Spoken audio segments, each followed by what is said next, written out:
Oke, selamat datang Bapak Ibu. Alhamdulillah, wassalatu wassalamu ala Rasulillah wa ala alihi wa ashabihi ajma'in. Kita akan mulai. Tadi sudah pembukaan dari Ketua Green Engineering Society, Pak Edi Safri. Sekarang kita akan terangkan atau bahas sedikit tentang Student Center Learning. Sebenarnya ini judulnya kurang pas juga dengan bahannya. Yang akan kita bahas sebenarnya adalah istilah-istilah yang sering digunakan dalam pembelajaran online. Namun sebagian besar itu akan membahas tentang kegiatan pembelajaran yang fokusnya kepada mahasiswa atau kepada siswa. Sebelumnya kita sudah mengalami dari kecil ada pembelajaran yang tradisional di mana guru bertindak sebagai fokus utama dari kelas. Kemudian guru dalam tanda kutip memaksa atau mengatur murid-muridnya untuk belajar. Nah, caranya banyak, yaitu mulai dari ceramah, kemudian muridnya diminta untuk membaca tulisan tertentu, kemudian muridnya mengerjakan tugas, kemudian waktunya juga diatur oleh guru dari jam berapa sampai jam berapa, kemudian mengerjakan tugas tertentu itu berapa lama. Kemudian juga mengatur cara belajar, kapan harus membaca, kapan harus mengerjakan tugas, kapan harus belajar kelompok. Kemudian juga yang mengevaluasi hasil dari semuanya itu adalah guru. Guru melakukan evaluasi. Kemudian ketika guru merasa ada yang kurang memahami, maka dilakukanlah upaya-upaya untuk meningkatkan pemahaman. Sementara student center learning, guru hanya bertindak sebagai fasilitator. Di sini siswanya yang aktif untuk belajar sendiri. Sehingga dalam student center learning, fokus dari pembelajaran adalah siswanya. Atau dalam kasus ini di kampus kita adalah mahasiswa. Siswa melakukan kegiatan antara lain memilih materi dari alternatif yang tersedia. Misalnya buku atau artikel atau video yang dibuat oleh gurunya. Atau mungkin juga selain materi tersebut yang bisa dia akses, misalnya di perpustakaan atau di internet. Siswa juga memilih cara belajarnya sendiri. Apakah dengan menonton video, atau membaca, atau melihat ilustrasi, diagram, dan seterusnya. Apakah dia belajar dengan cara mencatat, apakah hanya cukup dengan membaca dan menonton saja, itu terserah dari siswa sendiri. Kemudian siswa yang mengatur waktu belajarnya, malam hari, siang, atau sore, berapa panjangnya atau pendek dari waktu yang dibutuhkan itu tergantung dari siswa sendiri. Siswa juga melakukan evaluasi secara mandiri sebelum evaluasi akhir yang dilakukan oleh guru. Jadi ketika siswa merasa ini rasanya ada materi yang belum dia pahami, maka dia akan mengulang sendiri materi yang belum dipahami tersebut. Karakteristik dari student center learning yaitu siswa bekerja lebih keras dibandingkan gurunya.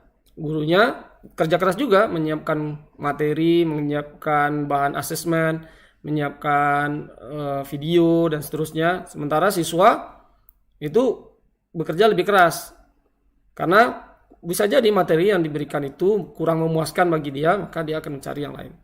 Kemudian siswa selain belajar sendiri juga bisa belajar dari teman sekelasnya atau bahkan dari teman dari sekolah lain atau teman yang lain yang memahami materi yang sedang dia pelajari.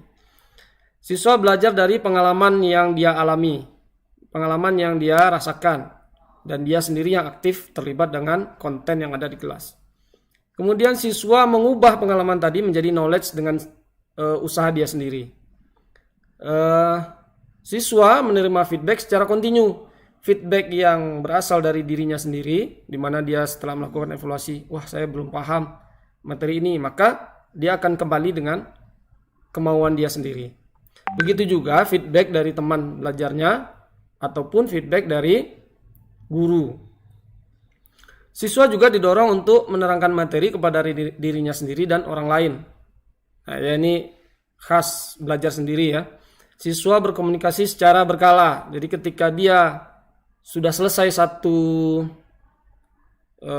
subbab katakanlah atau satu subtopik, maka dia akan mencari apa selanjutnya yang harus dia kerjakan. Maka dia akan bertanya kepada temannya atau melihat di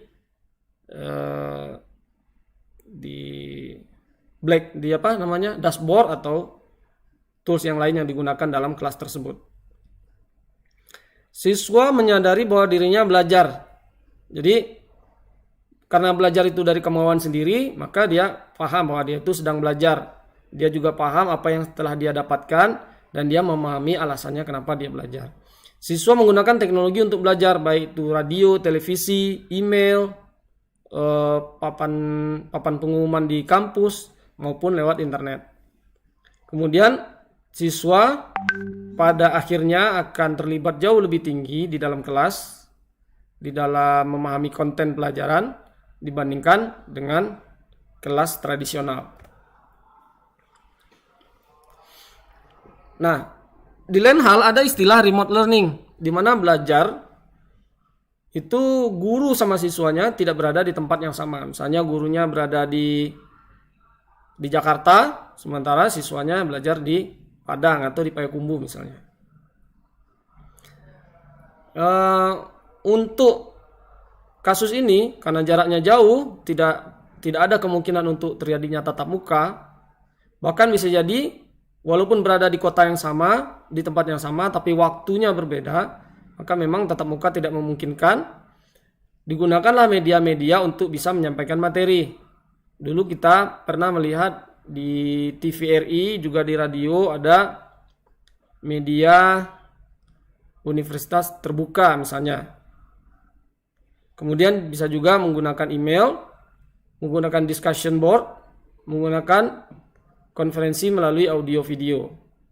Atau beberapa hari belakangan ada juga kita dapati beberapa dosen melakukan atau memanajemen kelas jarak jauhnya menggunakan grup pesan singkat seperti WhatsApp atau Telegram atau yang lainnya.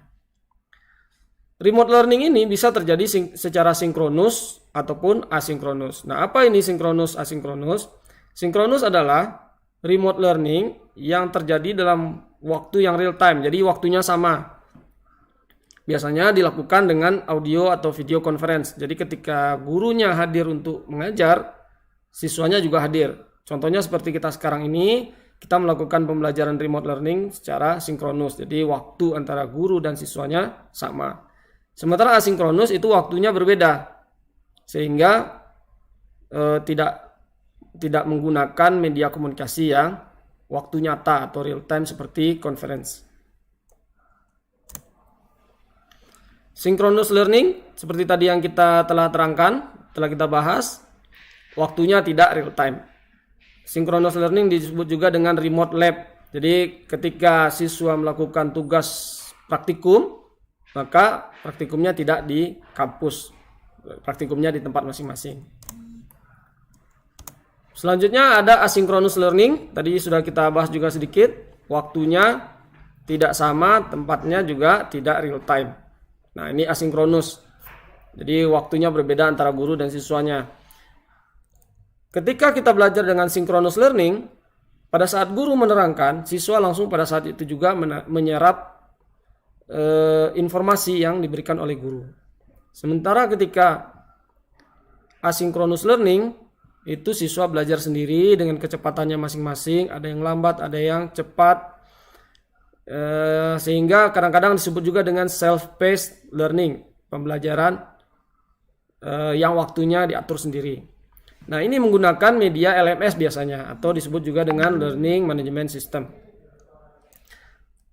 Learning Management System itu adalah sebuah teknologi yang memungkinkan untuk memanajemen seluruh informasi yang biasanya di-share di dalam kelas, baik semua materi, tugas, kemudian kanal komunikasi, dan informasi lainnya, pembagian tugasnya, penilaian, pokoknya semua kegiatan yang biasa dilakukan untuk manajemen kelas.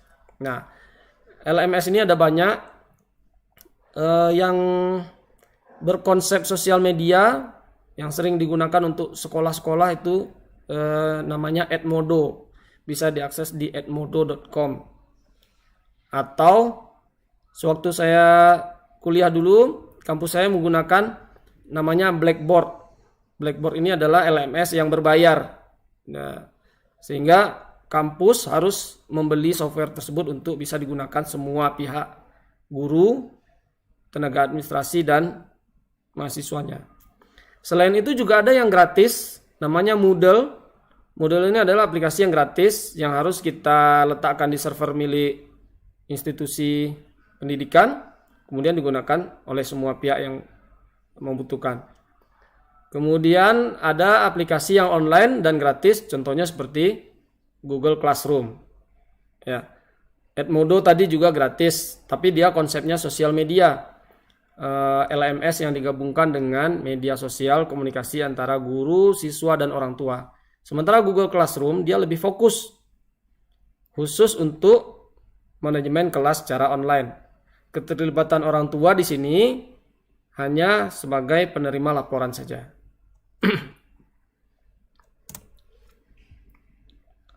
Asynchronous learning sering juga disebut dengan e-learning, on-demand learning, dan self-paced learning. Ini semua sama, ya. Agar e-learning atau asynchronous learning, sekarang kita sebut menjadi e-learning, agar e-learning, proses e-learning kita ini sukses, maka ada 3 kunci. Yang pertama, engagement atau keterlibatan. Seluruh siswa sebaiknya terlibat dengan erat kepada kelasnya. Nah, keterlibatan ini bisa ditingkatkan melalui diskusi di forum, melalui diskusi di chat room, dan melalui telekonferensi secara berkala. Jadi misalnya ada 16 topik yang akan dibahas di kelas, telekonferensinya dilakukan mungkin 4-8 kali. Jadi tidak harus setiap 16 topik itu dilakukan dengan telekonferensi.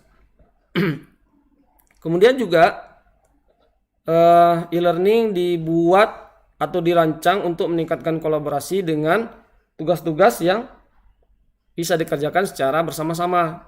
Misalnya praktikum kimia dilakukan bersama-sama, atau praktikum perbankan, atau yang lainnya yang bisa dikerjakan secara tim. Selanjutnya juga ada performance support. Di sini maksudnya setiap siswa pasti performance-nya atau kemampuannya dalam belajar juga hasilnya itu akan berbeda-beda. Nah, ketika siswa merasakan atau menemui kesulitan, guru sebaiknya memiliki waktu untuk menjawab setiap pertanyaan siswa. Nah, menjawab pertanyaan ini bisa digunakan forum atau chat room atau telekonferensi secara langsung. Tapi bisa juga menggunakan fasilitas yang lain. Kalau forum berarti di LMS-nya, kalau chat room melalui mungkin WhatsApp atau Telegram atau yang lain. Kemudian kalau jawaban atau tanya jawab secara langsung mungkin dilakukan pada saat telekonferensi. Demikianlah pembahasan kita sedikit tentang istilah-istilah yang sering digunakan untuk pembelajaran jarak jauh. Sekarang kita akan mulai. Oh ya, slide ini dapat diakses di dalam Google Classroom kita. Bagi yang belum masuk ke dalam Google Classroom, bisa sekarang juga mendaftar di classroom.google.com menggunakan email Gmail-nya masing-masing. Dan untuk masuk ke dalam kelas, silakan klik tanda tambah di kanan atas lalu pilih gabung ke kelas atau join a class kalau pakai bahasa Inggris ya. Kode yang kita gunakan dalam kelas online adalah, sebentar ya, saya tidak hafal. Kodenya adalah RDG VHZH. Saya ulangi, RDG VHZH. Ada beberapa masalah ketika bergabung ke kelas. Yang pertama, tidak menggunakan email Google. Ya, saya sebut di sini email Google, bukan email Gmail, karena email Google itu tidak harus Gmail. Namun kebanyakan kita memiliki email pribadi Gmail. Nah, jadi yang pertama harus menggunakan email Gmail, tidak bisa pakai email Yahoo misalnya, atau email @politanipk.ac.id, itu tidak bisa. Kemudian yang kedua, salah ketik. Nah, tadi ada beberapa yang melaporkan tidak bisa bergabung ke kelas karena katanya kodenya tidak valid. Kode tidak valid itu antara lain karena salah ketik. Pastikan mengetik RDG VHZH. Kalau melakukan copy paste dari pesan di WhatsApp, pastikan tidak terbawa, ada kadang-kadang terbawa spasi dan spasi di awal atau spasi di belakang.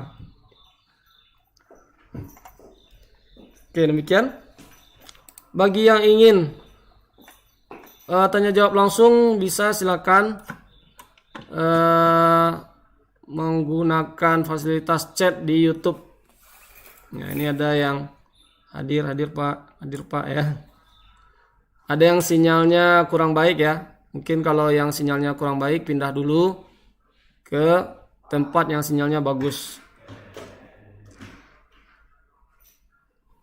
Oke.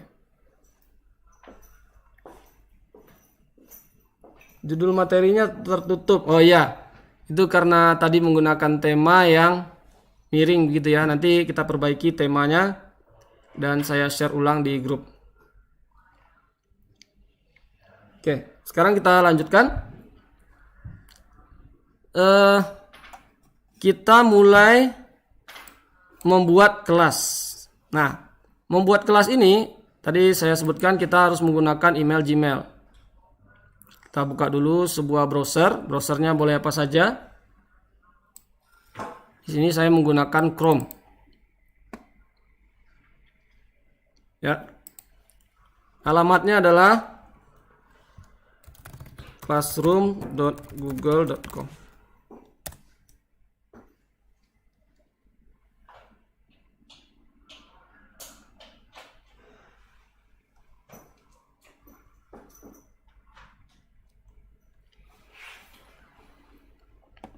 Nah, ini adalah kelas-kelas yang saya ajar dan aktif. Nah, ini ada satu yang saya sebagai pesertanya gitu ya. Saya keluar dulu.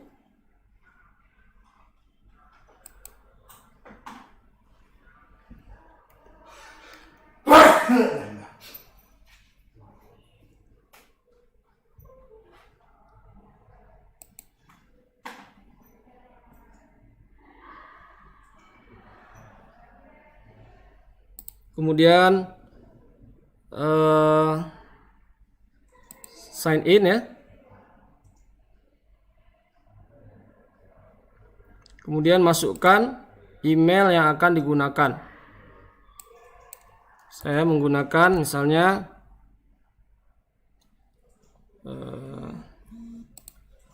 mrizanurtam@gmail.com.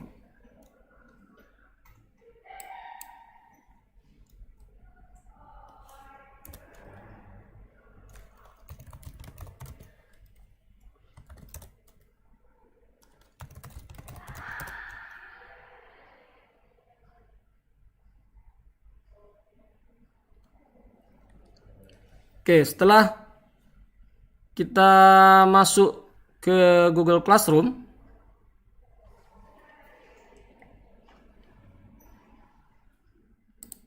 Kita mulai membuat kelas. Caranya, di sebelah kanan ada tanda tambah. Kita klik. Ada dua pilihan, gabung ke kelas atau buat kelas. Nah, kalau yang pakai bahasa Inggris, gabung ke kelas ini berarti join to class. Kalau buat kelas, create class. Karena kita bertindak sebagai guru, maka kita pilih menu buat kelas. Kemudian ada apa ya, semacam persetujuan atau konfirmasi dari Google. Jadi ini kita bisa sebagai kampus bisa menggunakan Google Suite for Education yang sebenarnya ini gratis, dan kita bisa mendapatkan fasilitas yang lebih bagus. Tapi saat ini kita menggunakan Google Classroom dengan pribadi. Saya tandai saya telah membaca, lalu lanjutkan. Selanjutnya kita membuat nama dari kelas. Misalnya nama kelasnya apa ya? Kelas virtual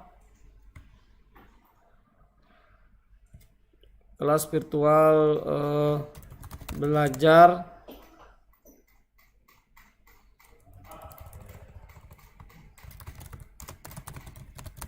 misalnya namanya kelas virtual kelas manajemen. Kemudian di baris kedua ada bagian. Bagian ini adalah semacam ini ya, jurusan atau prodi. Kemudian mata pelajarannya itu adalah nama mata pelajarannya apa. Kemudian ruang tempat dari kuliah atau pertemuan tatap mukanya dilaksanakan. Yang baris kedua, ketiga, dan keempat ini tidak wajib diisi. Jadi yang paling penting untuk diisi adalah yang di atas saja, karena ini wajib. Lalu kita klik tombol buat.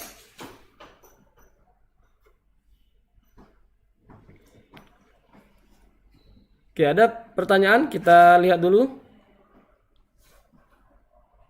Mana yang lebih efektif, synchronous learning atau asynchronous learning? Nah, ini tergantung dari kebutuhannya sebenarnya.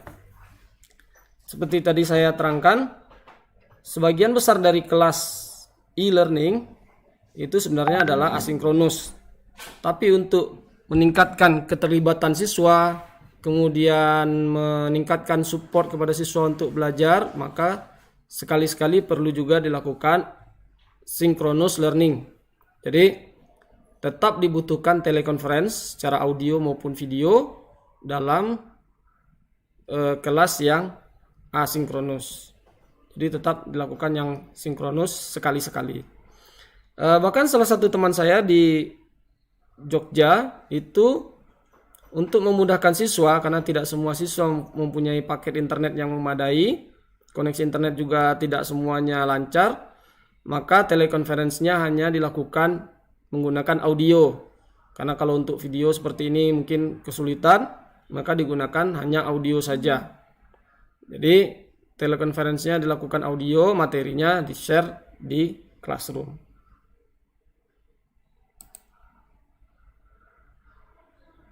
Oke. Setelah tadi saya buat kelas, kita lanjutkan ya. Setelah kita membuat kelas, ini adalah tampilan awalnya. Tidak harus ada gambar kue seperti ini, karena ini gambarnya acak, temanya. Ada peringatan mengundang siswa ke kelas Anda. Lalu kita klik OK. Nah, seperti inilah kelas yang baru kita buat. Ada 4 tab di bagian atas. Yang pertama tab forum, yang tampil ini adalah forum. Kemudian tab tugas kelas atau bahasa Inggrisnya classwork. Kemudian tab anggota atau bahasa Inggrisnya people. Kemudian tab nilai. Tab nilai. Oke, silakan Bapak Ibu mulai membuat kelas masing-masing menggunakan email masing-masing. Nama kelasnya bebas apa saja, namun sebaiknya adalah nama kelasnya adalah kelas yang sedang diajar saat ini. Ya, sedang diajar saat ini. Tapi selain itu juga boleh, tidak harus. Oke, sekarang kita masuk forum ya. Ini adalah tampilan forum. Di dalam forum ini tampilannya sederhana sekali. Di bagian atas ada header namanya, atau di sini untuk membuat temanya ini bisa kita pilih, nanti kita bahas ya. Kemudian di bawahnya ada bagikan sesuatu dengan kelas Anda. Di sini kita bisa membuat pengumuman atau memancing diskusi atau memberi perintah secara lisan tapi yang bukan berbentuk tugas khusus.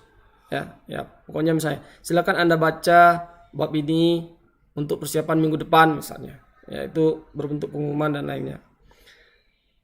Forum bisa diisi oleh guru dan dikomentari oleh para siswa. Atau sebaliknya, siswa yang membuat posting dan dikomentari oleh temannya maupun dikomentari oleh guru. Nah, misalnya saya buat di sini bagikan sesuatu dengan kelas Anda. Saya coba ya buat misalnya.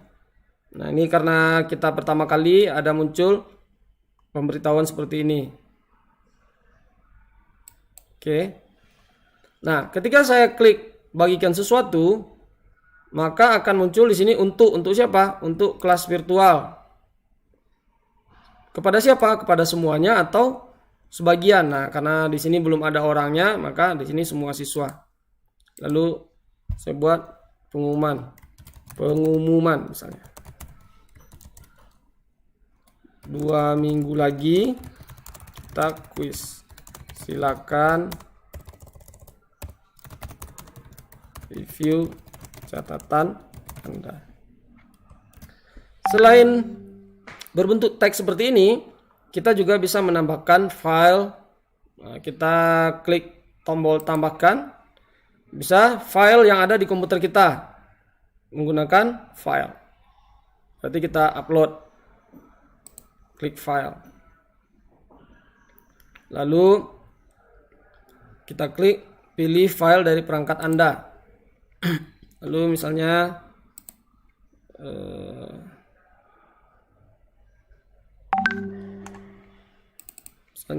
ada mata kuliah apa gitu ya.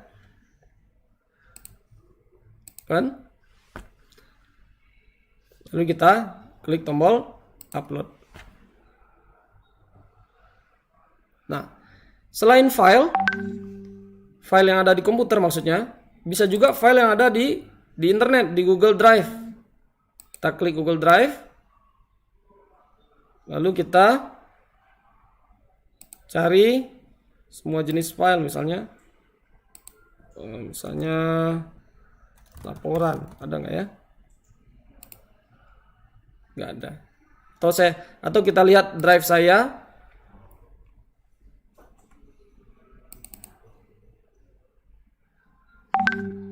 Misalnya IT Tools for Teacher, tidak ada dokumen. Jadi ini masih kosong semua kelasnya.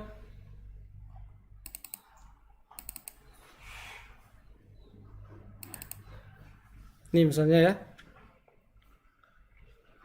Kemudian misalnya kita juga bisa tambahkan link video YouTube.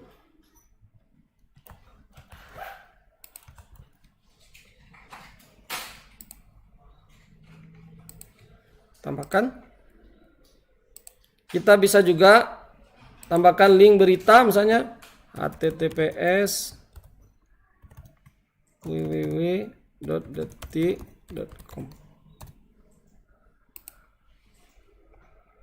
Jadi tidak hanya satu, kita bisa tambahkan banyak tambahan ke dalam posting kita. Lalu kita klik posting.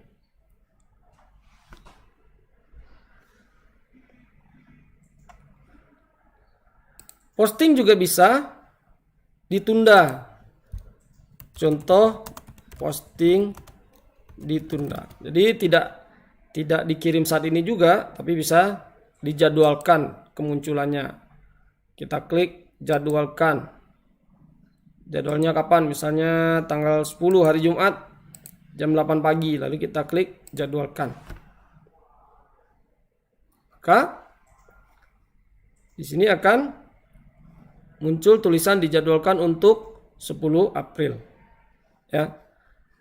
Tidak muncul karena sebenarnya pengumumannya belum keluar di forum, tapi bisa kita lihat di pengumuman tersimpan. Ada satu posting, yaitu contoh posting ditunda 10 April jam 8. Bisa kita batalkan dengan klik tombol hapus.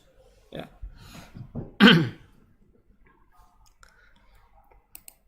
Kita lanjutkan. Selanjutnya, apalah arti dari forum kalau hanya kita sendiri yang berada di dalam kelas? Jadi kita masukkan anggota. Kita pindah dulu dari tab forum ke tab anggota.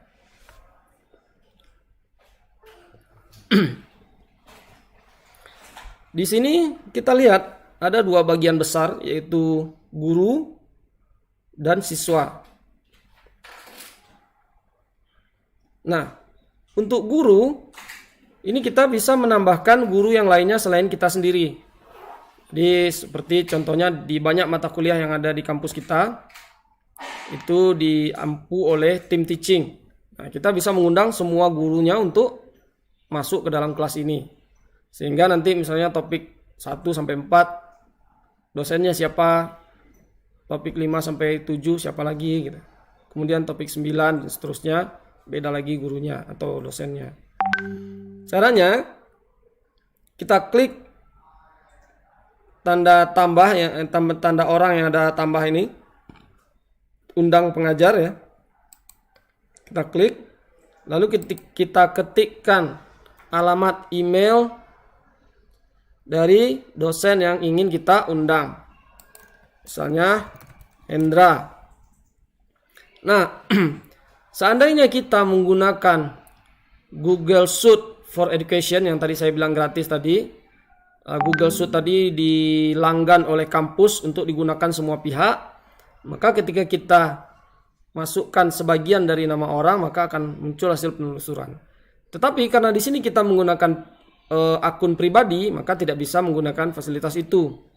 Kita harus dengan lengkap menyebutkan atau mengetikkan alamat email dari pengajar yang kita ingin masukkan. Pak Hendra itu namanya, emailnya hendrabgd@gmail.com. Nah ini ya, langsung keluar hasilnya. Kita klik. Lalu Pak Edi misalnya, Edi Syafri, aduh saya lupa apa emailnya Pak Edi. Atau email saya yang lain.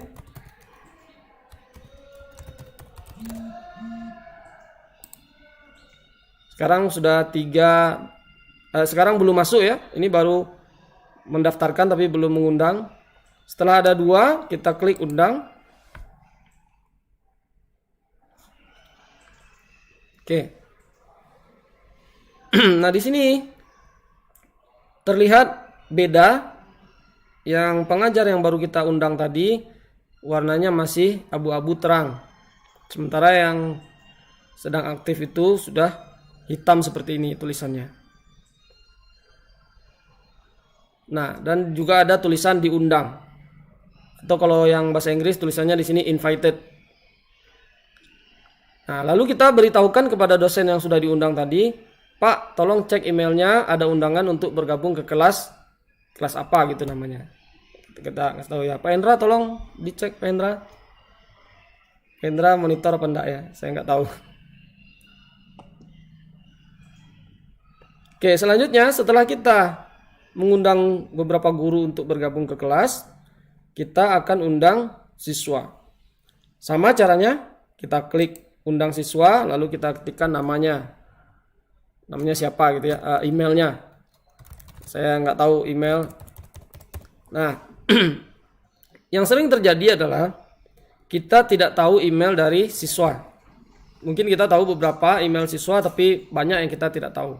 Cara yang lebih mudah adalah di sini ada kode kelas. Ada tulisan di bawah, undang siswa atau berikan kode kelas kepada mereka. YLUAIHG. Nah, inilah yang saya lakukan kepada anggota kelas GES online kelas manajemen, yaitu menyebarkan atau memberikan kode kelas. Jadi para anggota kelas atau para siswa masuk mandiri ke Google Classroom, lalu mengklik bergabung dengan kelas dengan cara memasukkan kode. Contoh,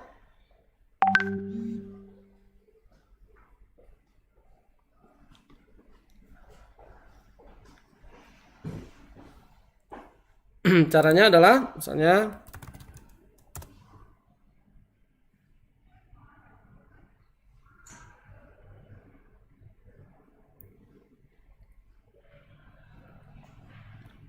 kita klik tambah. Jadi siswanya ingin gabung ke kelas, misalnya kita klik tambah. Seandainya saya bertindak sebagai siswa ya. Kemudian klik tambah lalu gabung ke kelas. Lalu masukkan kode. Kita misalkan kode dari kelas kita yang sebelumnya, yang online kelas manajemen, RDG VHZH. Lalu klik tombol gabung.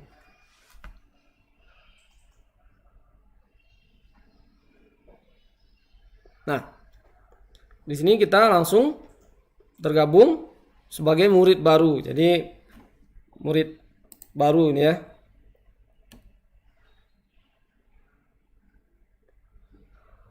Nah, sebelum kita lanjutkan, saya jawab pertanyaan dulu.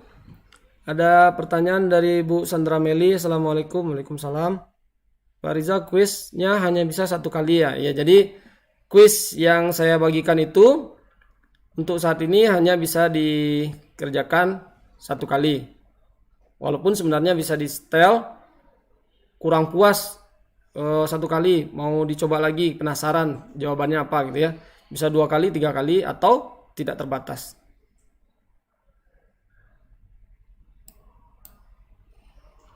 Oke.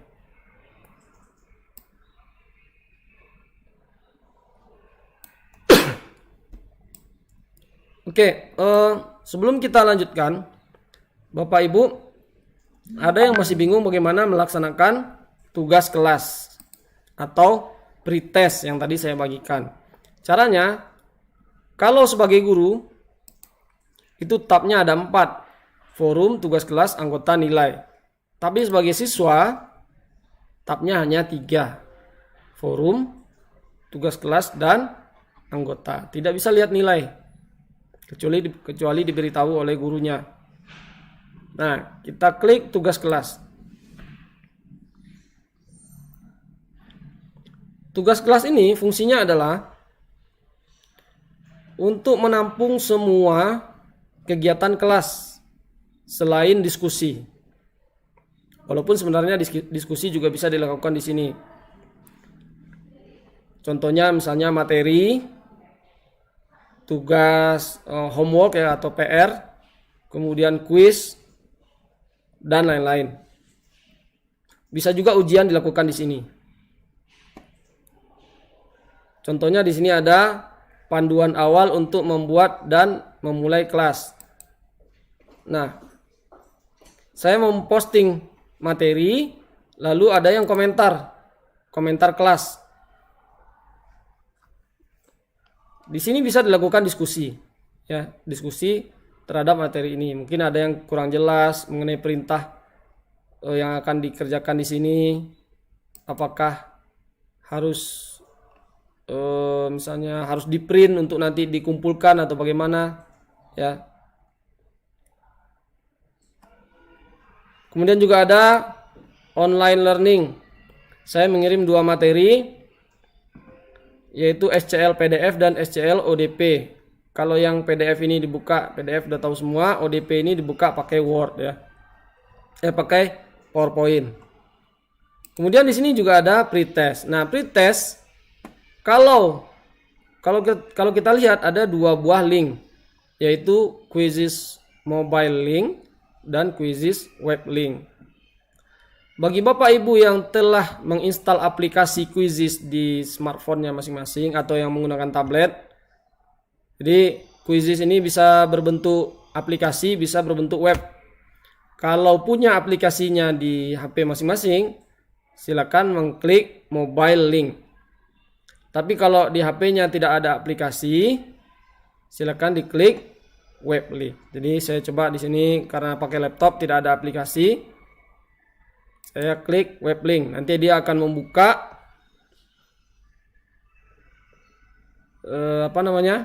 jendela baru. Tapi kita belum punya akun di Quizizz. Bagaimana caranya? Caranya adalah dia akan tanya untuk menghubungkan akun Google yang kita gunakan sekarang dengan Quizizz. Kita klik. Tadi saya menggunakan mrizanurtam@gmail.com. Saya klik.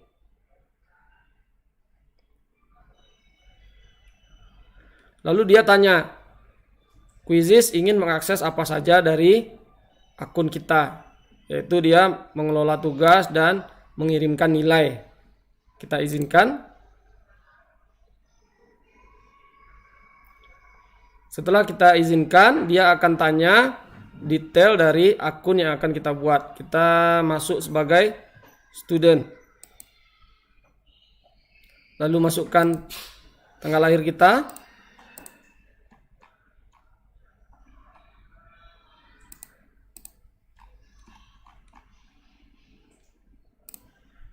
Update. Setelah mengklik update, dia akan meloading soal.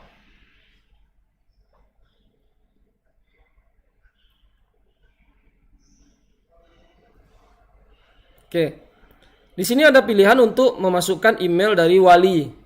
Jadi seandainya kita di sini bentuknya ujian, bukan kuis ya, mungkin di UTS atau UAS, maka kita akan masukkan alamat email dari wali atau orang tua, sehingga nilai dari ujian tadi akan langsung dikirimkan ke walinya atau ke orang tuanya. Tapi kalau tidak ada, karena di sini opsional, kita bisa langsung start quiz. Oke, kita ada settingnya, bisa mematikan musik. Di sini musiknya hidup, ada sound effect, ada memes juga ya. Boleh dimatikan kalau merasa terganggu. Tapi kalau tidak, bisa langsung di start saja.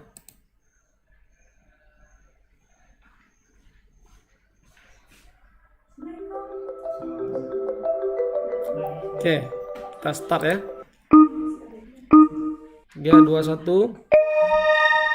Lalu jawab pertanyaan. Hati-hati, setiap soal ada waktunya. Di bagian atas ada garis putih yang semakin berkurang, menandakan waktu dari setiap soal itu habis. Seandainya tidak dijawab, maka akan berlanjut ke soal berikutnya.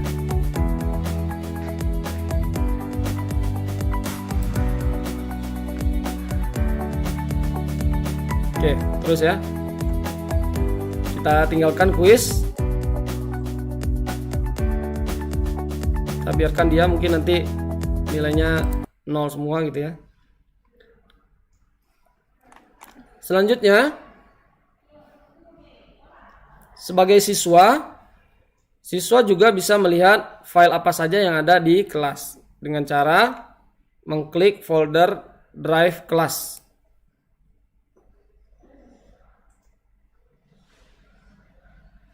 Nanti akan diarahkan ke Google Drive. Nah, di dalam pretest ada pertanyaan.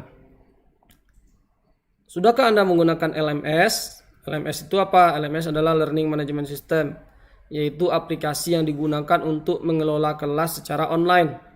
Contohnya ada Google Classroom yang sedang kita gunakan, ada Edmodo, ada Moodle, ada Schoology, ada banyak.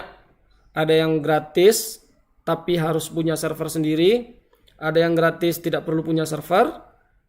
Ada yang berbayar. Ya. Sementara yang kita gunakan adalah Google Classroom. Ini adalah gratis dan kita tidak perlu punya server sendiri. Sama halnya dengan Edmodo, tapi konsepnya beda. Yang Google Classroom ini fokus untuk manajemen kelas, sementara Edmodo mencampurkan konsep manajemen kelas dengan sosial media. Nah, ini yang kita lihat, keuntungan dari Google Classroom adalah integrasi, di mana Google Classroom terintegrasi dengan Google Drive, dengan email, dengan kalender. Juga bisa diintegrasikan dengan tools-tools lain yang digunakan untuk asesmen atau ujian. Nah, di sini keuntungan menggunakan Google Classroom. Di sini belum ada filenya ya. Memang belum mengirim apa-apa.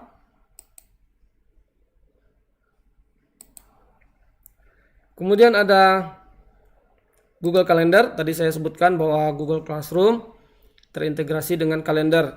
Kita bisa lihat tenggat waktu atau deadline dari kelas. Nah, kita lihat ada nggak deadline.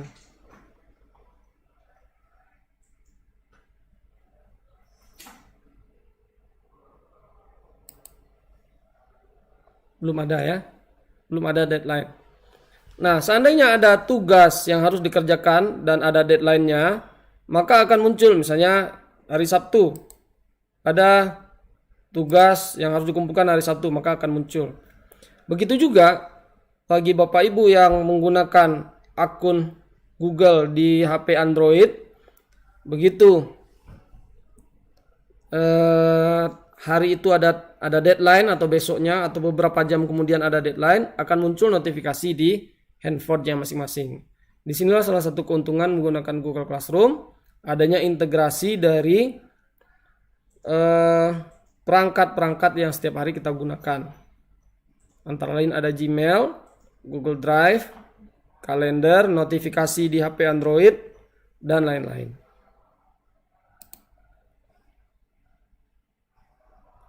Kemudian ini anggota ya.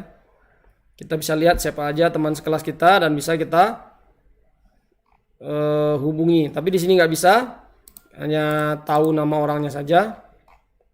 Tapi tidak bisa menghubungi langsung dari sini ya.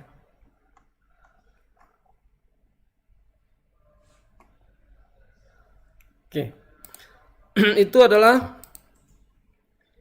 Google Classroom sebagai siswa. Sekarang kita berpindah kembali ke kelas yang tadi kita sudah buat. Kita tadi sampai mengundang siswa. Nah, ini Pak Hendra sudah bergabung menjadi guru. Sudah berubah. Tadi invited, sekarang sudah enggak. Sudah bertindak sebagai guru. Sehingga kalau Pak Hendra ingin membagikan materi di kelas ini sudah bisa. Nah, selanjutnya kita akan membahas tugas kelas. Oh ya, Bapak Ibu, materi yang sudah saya bagikan di kelas online kita di GES Online Class Management itu belum lengkap. Nah, kenapa belum lengkap? Karena saya mengharapkan untuk awal ini semuanya mengikuti sesi live kita dari YouTube ini. Kemudian nanti secara berkala akan kita lengkapi catatan dan materi yang ada di kelas online kita.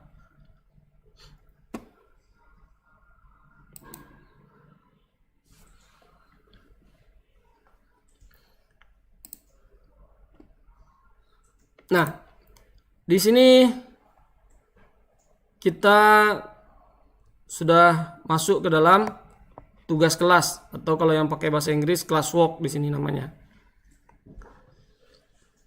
Di dalam tugas kelas, yang pertama kali kita lakukan biasanya adalah membuat atau membagikan materi.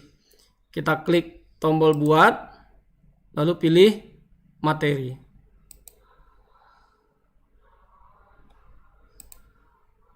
Sama seperti posting tadi, kita bisa membuat pengumuman atau deskripsi dari yang akan kita terangkan.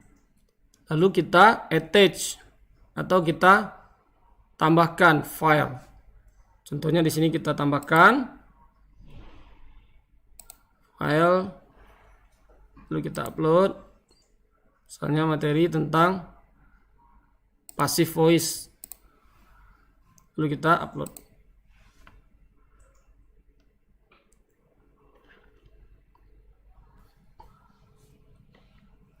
Judulnya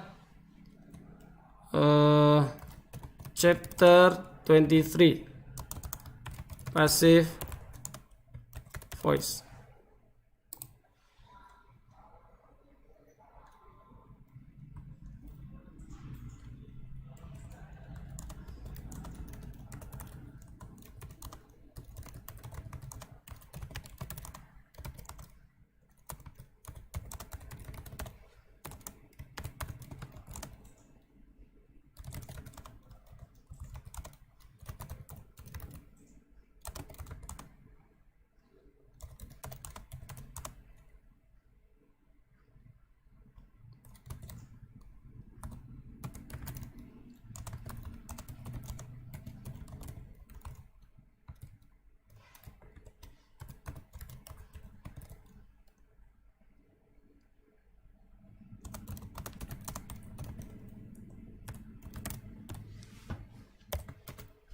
Oke, ini deskripsi yang kita buat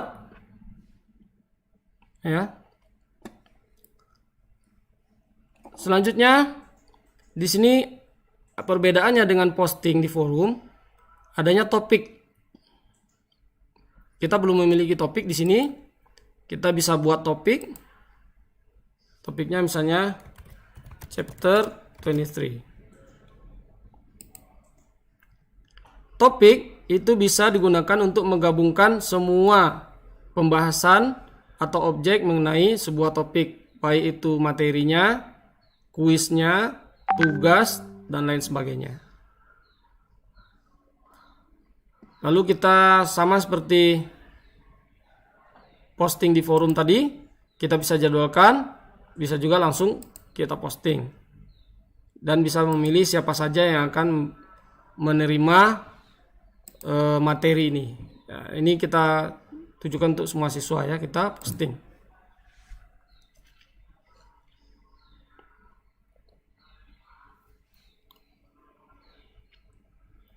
Oke, ada pertanyaan dari Bu Miss Mawarni. Bagaimana cara membuat kode kelas? Kode kelas itu akan dibuat otomatis oleh Google Classroom ketika kita membuat kelas.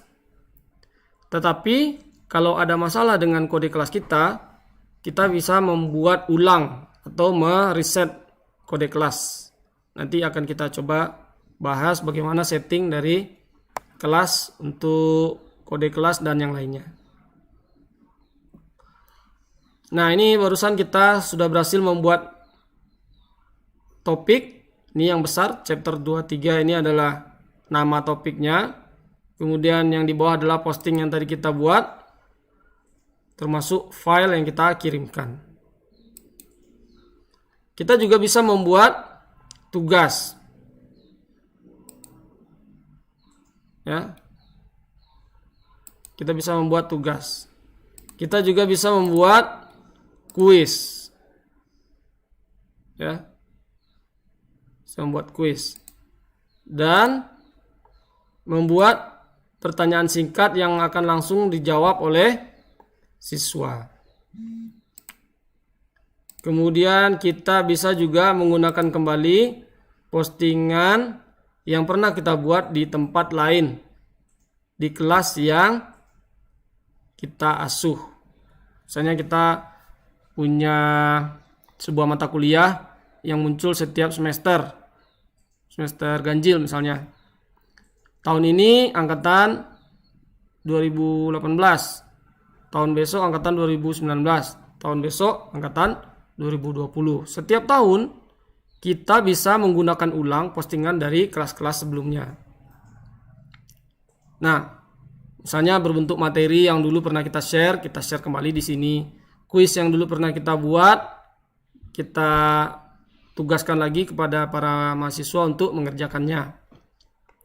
Sehingga setiap semester atau setiap tahun kita membuat kelas baru yang namanya sama mata kuliahnya tapi tahunnya berbeda. Misalnya bahasa Inggris TMP semester 2 tahun 2020. Tahun depan saya akan mengajar lagi bahasa Inggris TMP semester 2 juga, tapi tahunnya tahun 2021. Jadi tidak mengosongkan kelas yang ada, tapi membuat kelas baru dan anggotanya baru. Dengan seperti itu kita mendapatkan keuntungan, yaitu bisa menggunakan kembali materi-materi yang sebelumnya sudah pernah kita buat.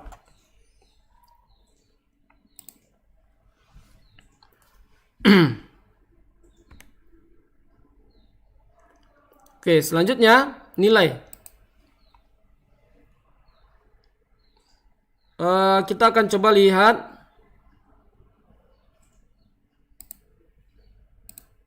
nilai dari para peserta yang ada di kelas.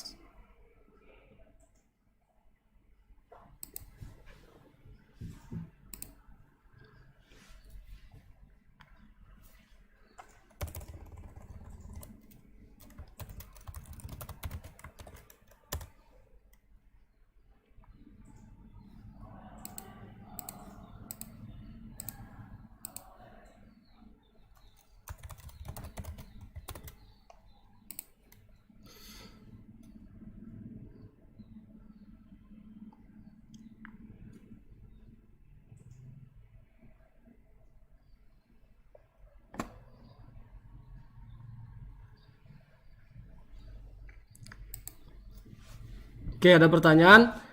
Bisa dijelaskan cara membuat kuis yang lebih detail sehingga bisa hasilnya seperti kuis yang diberikan. Jadi untuk hari ini kita fokusnya ke Google Classroom dulu ya Bapak Ibu ya. Baru nanti kita membuat kuis. Nah, contoh di sini kelas kita GS Online Class Management. Saya menggunakan bahasa Inggris di kelas ini. Classwork seperti tadi. Di sini ada yang di dalam topik, ada yang untuk umum. Kemudian people.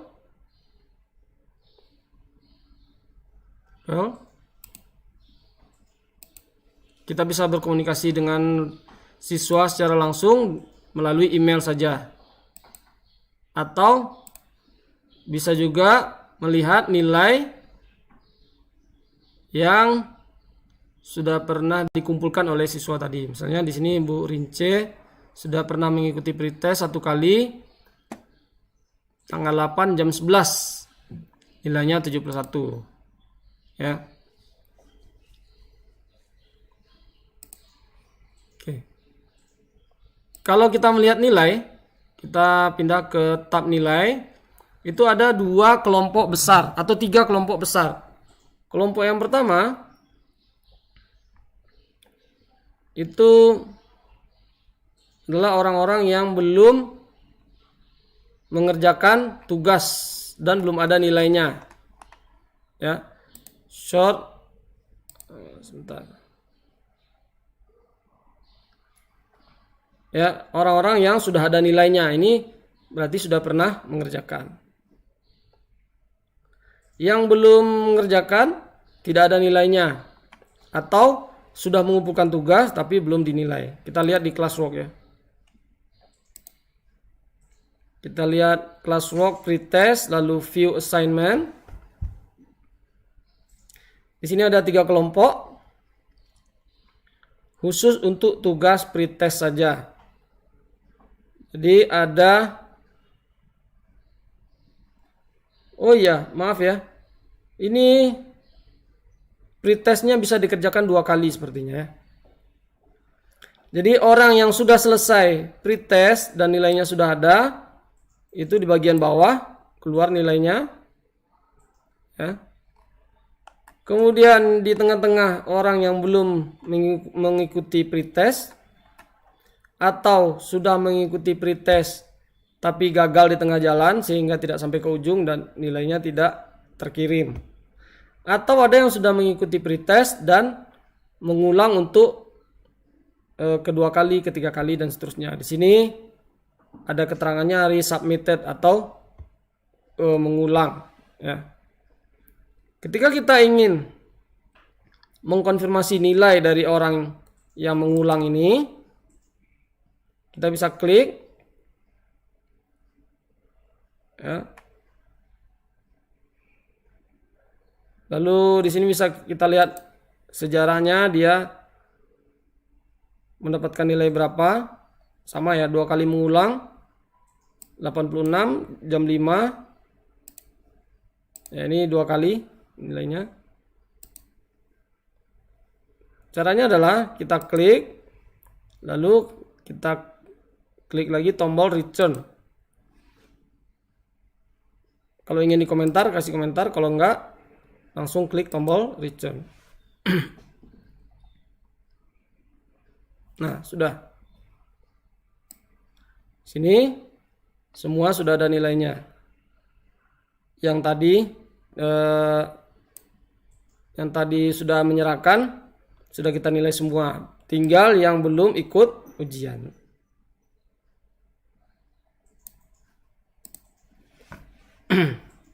Kembali ke nilai. Ketika kita melakukan atau memberikan tugas kepada siswa, akan muncul serangkaian kolom sesuai dengan jumlah ujian yang kita pernah berikan. Di sini baru ada 1 ujian, yaitu pretest. Berarti nanti kita akan ada 1 ujian lagi, post test. Rata-rata kelas 70.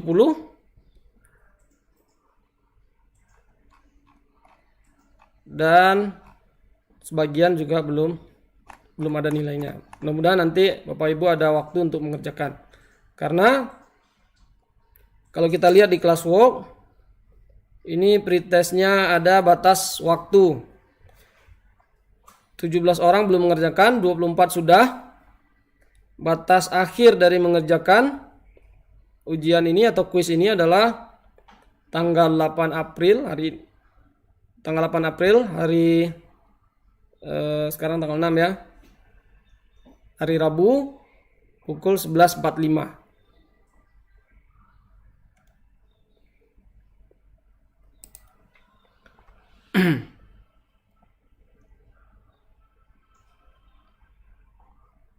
Oke, demikianlah live session kita kali ini, membahas mengenai membuka dan mempersiapkan kelas online menggunakan Google Classroom. Kalau masih ada pertanyaan, silakan ditanyakan baik melalui kanal grup WhatsApp, live chat YouTube, ataupun menggunakan forum kelas. Saya akhiri. Wabillahi taufik wal hidayah. Assalamualaikum warahmatullahi wabarakatuh.